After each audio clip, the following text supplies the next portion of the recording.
The Snow Queen was one of my favorite fairy tales as a kid. I think it was probably the first sort of coming-of-age type story I'd ever read. I loved that almost all the characters were girls or women. I adored that Gerda went on this long, arduous journey and basically saved the day with the help of those ladies. And all I wanted was for Disney to make an animated feature based on it. So you can imagine how fucking infuriated I was that I got this trash instead. Where in the tiny print it says inspired by the Snow Queen. Was it? Was it Disney? If you were mad about that too, or if you're just curious about Hans Christian Andersen's The Snow Queen and the story that could have been given us, please stick around for my rendition here on Fucked Up Fairy Tales with Liz. Ding! Our story begins. So one day down in hell, there was this truly twisted hobgoblin who made a magic mirror with a particular power. The mirror only reflected back the most worthless and ugliest parts of a person or scene. Hey class, let's see an example. When I shine the mirror on the Matterhorn, in arguably one of the most beautiful landscapes on Earth, what do you see? That's right, it just looks like a giant dick. Put it in front of a beautiful woman, all she'll see are her flaws. Cute puppy? No! Smelly, drooly parasite. His demon students were so excited about the invention that they took it on a world tour. And they laughed as everything that we consider beautiful was showcased as its most depraved self. And then they had the idea to bring it up to heaven and see what all those stuck-up angels looked like. But as the demons flew with the mirror higher and higher, condensation caused the mirror to slip from their grasp and fall to earth, where it shattered into 1,000,000 tiny pieces. Fragments of it blew around the world. Particles so tiny that if a person had the bad luck for one to fly into their eye, they now saw what the mirror saw. A real shit-colored glasses situation. And what did the hobgoblin think when he learned that his greatest invention had shattered to pieces and was now permeating the eyeballs of everyone on Earth? Classic! Now, in a very busy little town, 2 kids lived who were of very humble means, and they were so close they felt like siblings. They lived opposite to each other over a little alley, and their houses were so close that their mother's flower pots grew into each other, and they even had a little garden growing over their shared water pipe. When it was warm, this is where you would find Gerda and Kay laughing together. And in the winter, they'd find each other out in the snow to play, or Kay's grandmother would tell them stories inside. See the snowflakes coming down like a swarm of bees. Does the snow have a queen like bees, Grandma? They do indeed. The Snow Queen flies where the swarm is thickest. And while she often parades through the town at midnight, she doesn't stay long and returns to her home in the dark clouds. Can the Snow Queen get inside? Only let her try, Gerda. I'll put her on the stove and watch her melt. Of course, one night when Kay spied the Snow Queen through his window, he could only stare at her in awe. She was beautiful and grand, but made of glittering ice. Hello, sweet boy. I was totally kidding about that whole stove thing. One day, the following spring, Gerda and Kay were reading together on the rooftop garden. It was the day the demon's mirror shattered, and Kay was right in its way. Read me the next part, Gerda. Oh, ow! My heart hurts like it's been pierced. Oh no, Kay, are you all right? Ugh, something flew in my eye as well. Let me look. No, it's okay. I think it's gone now. Geez, Gerda, stop crowding me. The mirror fragment that had flown into Kay's eye now began to color his perception of the world.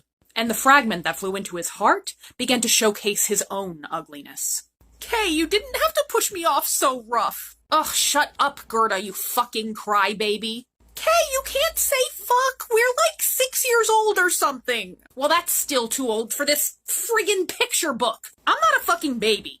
Ugh, who even planted this pathetic garden? These flowers are wilted, and it's full of worms and spiders and crap. Kay, it's a garden. That's what they're supposed to be full of. Worms and spiders and poop. Leave me alone. Yes, sirree, Kay turned into a real asshole. He'd interrupt his grandmother's stories. He'd make fun of her and imitate her to pass her by. In fact, he'd imitate whoever he could if it would get a laugh out of someone. And people for some reason found this clever, which only encouraged him more. In fact, cleverness became very important to him, and he also became obsessed with science and mathematics and precision. Check out the snowflakes through my magnifying glass, Gerda. Aren't they perfect? So neat. Without flaw. Unlike those flowers you're so obsessed with.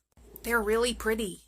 Ugh, I'm gonna go sledding with the boys. So the way that Kay and the other boys would sled was that they would tie their toboggans or whatever to a cart or someone's sleigh and get driven along. So when Kay spied a very fancy white sleigh with a driver encased in white fur, he claimed it as his own.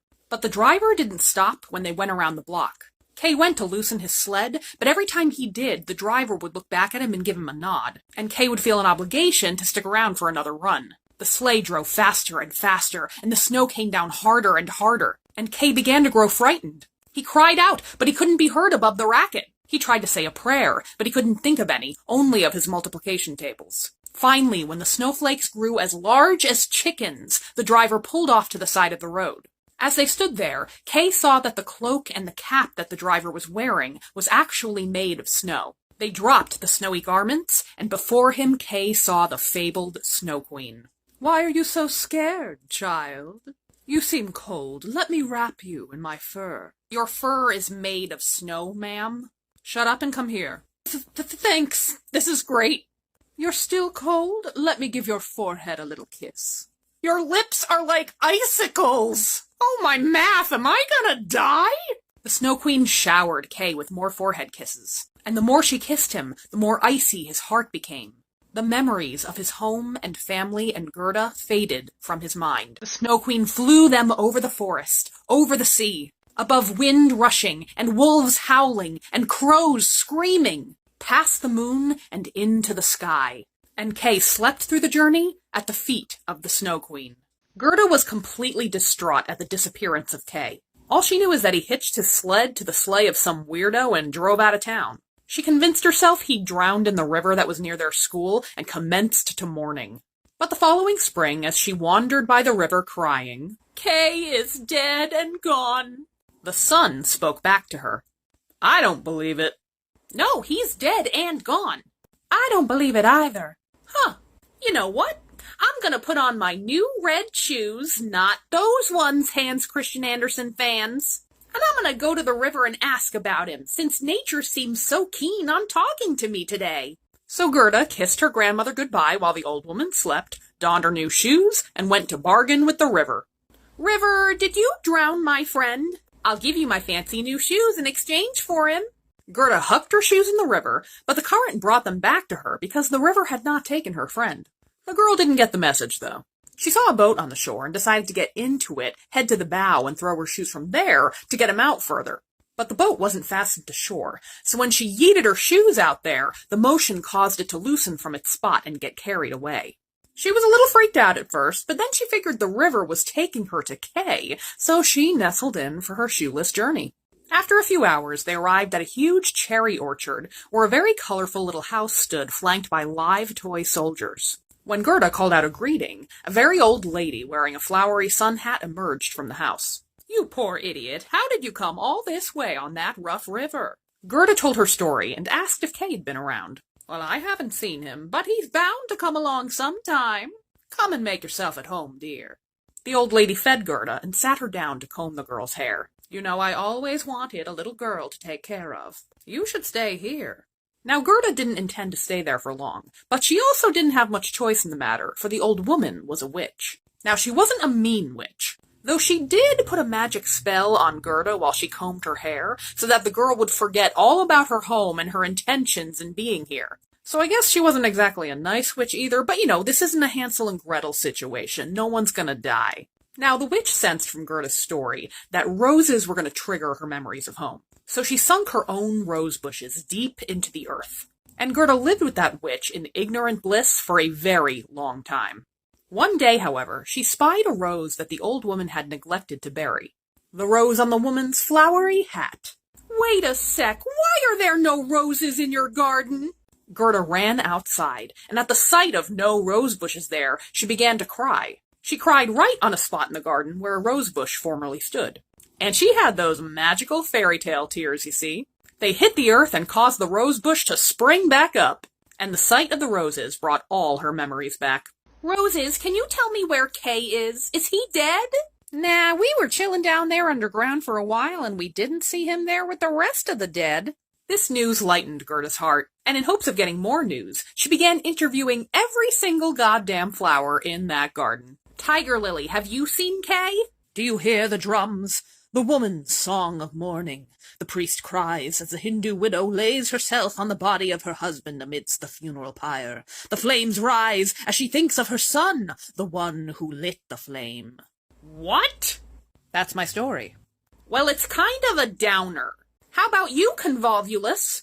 A beautiful woman stands in an old castle tower. She looks out over the road and cries, "Will he not come?" Who, Kay? No, that was just a dream I had. Well, that literally wasn't my question, but thanks for nothing. Snowdrop? A swing hangs from some trees with two little girls swinging. Their brother blows bubbles. A little dog runs up and barks. The bubbles burst. The end. Could use more conflict. Next. There were 3 sisters dancing in the moonlight. A sweet fragrance in the wood attracted them, and they followed it. Smash cut to 3 coffins, in which the 3 maidens lay, gliding across a lake. Do the maidens sleep, or are they dead? The scent of flowers and the toll of the bell tells us. None of this is helpful, and some of you are trying too hard to be goth. All right, I am out of here.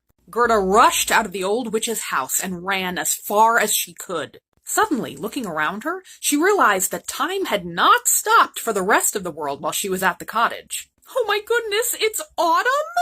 I have wasted so much time. I have no shoes, no Kay, and I think I hate flowers now. Hello, little girl. What are you doing traveling the world all alone with no shoes? My name is Gerda, and here's my life story. Blah, blah, blah, blah, blah. And now I'm here. Have you seen a boy named Kay in these parts? Maybe. Though if he's the boy I think he is, I fear he may have forgotten you for the princess. Let me tell you about her. The crow told Gerda about a nearby princess who was so clever she read every single newspaper in the world, but was smart enough to forget every single word once she'd finished. Hear that, journalism? You burnt!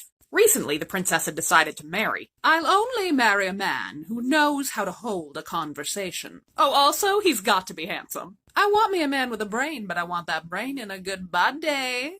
I know all this because my girlfriend is a tame crow who lives at the palace. It's not nice to brag. It's not bragging, I'm citing my sources. Anyway, a huge crowd of suitors came to woo her, but they were all dumbstruck by the glamour and beauty of the princess and her court.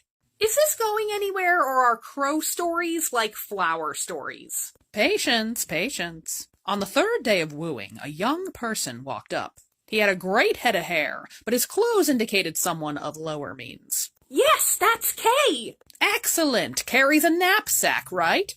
Don't you mean his sled? Maybe?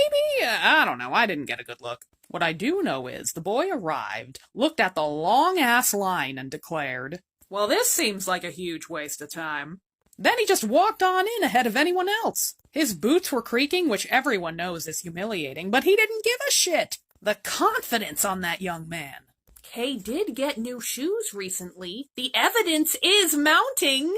Anyway, the boy walked right up to the princess on her throne, which is a huge round pearl, by the way, and she looked incredible. I would marry that woman myself if I wasn't a crow. How does your crow girlfriend feel about that? And let's get back to the story. Anyway, that cool cat knew the perfect thing to say. I'm not here to woo you, but I would love to hear the wise words of the cleverest princess in the world. Oh yes, that's definitely Kay. He is so smart, he can do fractions in his head. Will you take me to the palace, little crow? And just how do you think some shoeless kid is going to get in the palace? Kay will let me right in once he knows it's me. So the crow's girlfriend, who I am creatively calling Girlfriend Crow, helped Gerda sneak into the castle through a back door. Now, I think it's important to note here that Girlfriend Crow is clearly too good for Forest Crow. Girlfriend got herself a good job, she is loyal, she is crafty. She deserves more than Forest Crow's wandering eye. Anyway, they all conferenced in the palace hallway. So my boy told me all about you, and I'm obsessed. Hold the lamp and we'll sneak in this hallway and no one will know we're here. Actually, we appear to be being followed by a bunch of ghosts on horses? No worries, girl. Those are just the prince and princess's dreams. Good thing, too, because we are totally gonna sneak in and watch those motherfuckers sleep. What? They reached the royal's bedroom, and it was a magical little place. The princess and her man each had a bed that hung from the ceiling in the shape of a lily. Gerda ran right to what she presumed was Kay's bed and peeked over like a creep. Ah, strange girl in my bed. Oh, you're not Kay! Who the fuck's Kay? What the hell is going on here? Oh man, y'all, here it comes, my life story again. Blah, blah, blah, blah, blah. Oh, you poor thing. I'm honestly not sure how you could have possibly mistaken me for your friend. But you know, I feel for you. Okay, before we deal with all of that, I have to give it to these two crows for bringing you to us. Would you two like an elevated position here at court? Does it come with a pension? Oh, trust me, the benefits are very good. Well, take it. The prince gave Gerda his bed for the night, and the next day they dressed that girl head to foot in silk and velvet and invited her to stay at the palace for a while. All I want are a pair of boots and a small horse-drawn carriage so I can find my friend. All right, but I'm also going to throw in a nice warm muff for the cold. The carriage is going to be made of gold with the palace arms on it. You're going to get a whole slew of footmen, and oodles of cakes and cookies stored in the seat. That's how we do it here! The Forest Crow and Girlfriend Crow had a quick wedding, and Forest Crow escorted Gerda out of the palace to her new ride. Girlfriend Crow stayed home because she had a headache from eating too much. Hans, are you really gonna fat-shame my girl? Get the fuck out. Everybody was so sad to part from one another that they fucking cried. And with that, Gerda rode off to find her Kay into the thick, creepy forest in a bright golden carriage, completely open to any band of thieves that might take a fancy to it. Here we get to my favorite chapter of Hans Christian Andersen's The Snow Queen, because it gets pretty suggestive. Maybe not intentionally so, but there's just something about it. I think you'll get it. I'm going to assume that enough time has passed at this point that Gerda is now a teenager. The timeline in this tale is inscrutable, but by the end she has grown up, so Gerda and her royal posse are riding the golden horse-drawn carriage through the forest, and the sight of such a glamorous ride attracted the attention of a band of robbers. They were not about to let a literal golden opportunity like this pass them up. Those bastards attacked Gerda's posse, murdering the footman and the driver. They pulled Gerda out of the carriage, where a bearded old lady looked on her with hungry eyes. But no sooner had the old woman drawn her knife when she cried out in pain, because her own daughter had jumped her and bitten her ear. No! This girl is mine. She'll be my new playmate. I'll strip her of her pretty dress and accessories, and she'll sleep in my bed. But first we're going to take a carriage ride together. Drive us, minions! As they rode in the carriage together, the robber girl slid her hands around Gerda's waist. Just be nice, girl, and no one will kill you. You're so pretty. Are you a princess? I am not. This is the part where I tell you my entire life story up to this point. Blah, blah, blah, blah, blah. Well, I won't let the rest of the gang murder you. If you make me angry, I'll just do it myself. Thanks. And then the robber girl slid her hands into Gerda's muff, which was so soft and warm. They arrived at the robber's place, which was a cottage goth castle, complete with ravens nestling in the crevices, giant bulldogs running around, and a big old cauldron of soup on the fire. You'll sleep with me tonight, and I'm going to introduce you to all my animal friends. Those are my 100 pigeons. Here, kiss one. Kiss my pigeon. And this is my reindeer. He's such a sweetheart. I love tickling my knife to his throat just to see the fear in his eyes. Please get me the fuck out of this place. Hilarious. All right, Gerda, time for bed. Gerda was too terrified and wired to sleep. She listened to the rest of the robber gang drunk around the fire. But she was finally about to get some actually useful information. And it came from the robber girl's hundreds of pigeons. Hey, listen up. We've seen your boy. He got carried away by the Snow Queen. That bitch blew her icy breath on our brood and killed a bunch of us off. So you go get her, girl. Can you tell me anything else about her? She was probably traveling up to Lapland, the iciest part of the country. Ask the reindeer, he knows a lot more about that. Oh, I love Lapland. All that open, sparkling land for a reindeer to run free. In the morning, Gerda told the robber girl what she'd learned from the animals. And the robber girl seemed a little bit in denial. That sounds like a lot of bullshit to me. But then she had a change of heart, and she turned to the reindeer. Do you know where Lapland is? It's where I was born and raised. All right, Gerda, we're gonna get you out of here. You need to take Gerda to Lapland to rescue her little idiot. Bless the Lord, it's a brand new day! Have your boots back, Gerda. I'm going to keep your muff because it is so beautiful. Have I mentioned what a beautiful muff you have, Gerda? But you can have my mother's giant mittens. Thanks. Oh no, I'm gonna cry again. Oh, honey, I don't like to see you cry. Here, take some ham sandwiches and eat your emotions. And the reindeer carried Gerda away, through great forests and howling wolves, and up past the beautiful northern lights. So the 6th chapter of The Snow Queen is called The Lap Woman and the Finn Woman. Lap people is an outdated and derogatory term for a group of indigenous folks called the Sami, the only indigenous group local to Northern Europe. What's apparent in the tale's text, and what I confirmed through some scholarly research that is linked through my bio, is that the characterizations of both these women is steeped in colonial perceptions of indigenous people. Andersen essentially portrays them as primitive women of magic. And similar to the robber girl, they're only there to move forward Gerda's story, though this is true for most of the characters in this tale. Gerda visits the Sami woman first. She lives in a little low hut that Andersen describes as pitiful. They're very othered in this tale. She doesn't get a lot of time. She instructs Gerda to head further into Finland to deliver a message to the Finn woman. The Sami woman writes this message on the side of a dry piece of cod and sends them on their way. The Finn's woman description also suggests this sort of primitive nature. She lives in a very small, hot little hut and barely wears any clothing. Rather than talking to Gerda directly, she pulls the reindeer aside once she's memorized the message from the Sami woman to give him the news. All right, I consulted my scrolls and such. It looks like the boy has been enchanted by some stray pieces of demon mirror, and he will be trapped in that enchantment until those pieces can be removed. Can you give Gerda some magical item to help that along? What Gerda already has is more powerful than any item I can offer her. Her innocence and purity. If she cannot wield those to break Kay's enchantment, then there is no hope for him at all. Now the Snow Queen lives 2 miles from here. You may carry Gerda to the berry bush at the end of the property. But you must leave her there and trot right back to me. Don't give her any hints on how she's to do this. Why all the mystery? Purity and innocence. They send Gerda out in the reindeer so fast that she leaves behind her boots and mittens. When they reach the cherry bush, the reindeer helps Gerda dismount and gives her a kiss goodbye. So, what am I about to walk into here? Gotta go. Gerda begins her ascent to the Snow Queen's castle. The northern lights are making the land glitter, but in a rather mechanical way. And large, sentient snowflakes begin assaulting her, for they are the Queen's guard. So Gerda stops and recites the Lord's Prayer, watching the steam puff from her mouth as she does.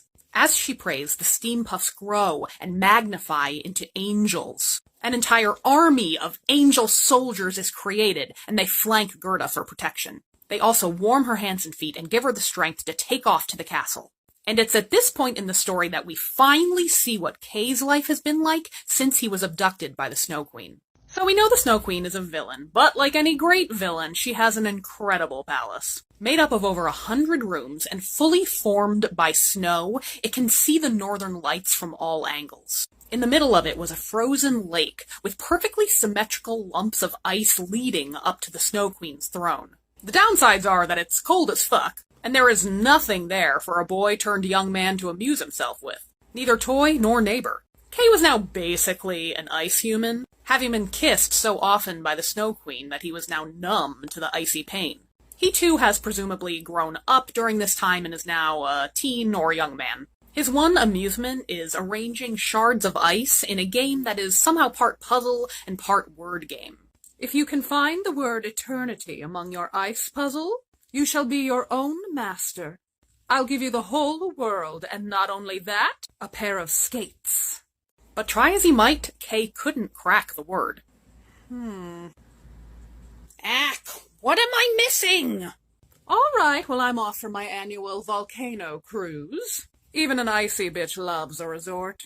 Have fun with your Fisher-Price or whatever. Ta! Right then, Gerda burst through the doors of the castle. Raging winds swooped down on her in an attempt to hold her back, but she counterattacked with the word of God. Hallowed be thy end, bitches! If it's not totally apparent, I don't go to church much. She rushed to Kay and threw her arms around his icy neck. Okay, at last I found you! But he sat frozen and impenetrable to her words and embraces. So she fell on his chest and did what she did best. Kay! Hot tears wormed their way into Kay's heart, thawing it and washing away the piece of glass inside. Kay looked at Gerda, and she sang him a hymn from their childhood. Roses bloom and cease to be, but we shall the Christ child see. Roses? Kay's own tears washed away the splinter in his eye, and at last he could see everything clearly. Gerda, where have you been all this time? Wait, where have I been? Where are we? Why is it so cold? Where'd all this body hair come from? Oh, Kay, I'm so happy. The palace and all the snow and ice seemed to share in their glee. The puzzle Kay had been toiling over these long years burst into the air and danced around. And when it landed, the pieces formed the word that promised Kay his freedom. Aw, sick! Ice skates! Gerda kissed that boy all over to deactivate any Snow Queen iciness. And they took each other by the hand and left the ice palace. Our tale concludes in part 12. So Gerda, how is grandmother? Great question, Kay. Hopefully alive. Oh, look, it's my reindeer friend. Hey, Gerda, I brought my wife and she's got an udder full of milk for you. They met some more old friends, too. They stopped by the Finn woman's hut to warm up and get directions home. They visited the Sami woman's hut where she gave them some clothes and fixed up a sleigh. The reindeer escorted them all the way to where the icy lands gave way to green forests. And in that forest, the robber maiden stood waiting for them. She was riding the golden carriage, and she was all gussied up in a red hat with pistols in her belt, ready to make it on her own in the world without her shitty, abusive mom. She and Gerda reunited gleefully, and the robber girl turned to Kay. So, this is the guy. Tell me, Kay, that's your name, isn't it? Do you deserve a woman who would literally travel to the ends of the earth for you? Probably not.